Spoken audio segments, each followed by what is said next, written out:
بسم اللہ الرحمن الرحیم۔ طلاق کے معاملے میں یہی فرق رکھا، مرد دے سکتا ہے طلاق، عورت لے سکتی ہے، دے نہیں سکتی ہے۔ لے گی تو خلا کہلائے گی، یا عدالت میں جا کر ثابت کرے، یا یہ کہ کوئی ایلڈرز آف دی فیملی ہوں دو درمیان میں آئے اور عورت کہے کہ میرا اس کے ساتھ نباہ نہیں ہو سکتا، خود طلاق نہیں دے سکتی، کیونکہ عورت کے اوپر جذباتی طور پر ہر مہینے میں چند دن ایسے آتے ہیں جو چڑچڑی ہوتی ہے،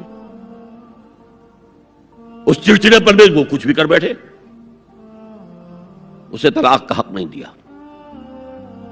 مرد کو حق حاصل ہے، ہاں اگر ناحق طلاق دے گا اللہ کے یہاں پکڑا جائے گا۔ یہ بات جو ہے مرد اور عورت کو برابر کے طلاق کے حقوق، یہ بھی خاندان کی جڑ کھودنے کے مترادف ہے۔ اچھا، بیٹے اور بیٹی میں وراثت کا فرق ہے، کیوں؟ بیٹا شادی کرے گا تو مہر دے گا، لڑکی شادی کرے گی تو مہر لے گی،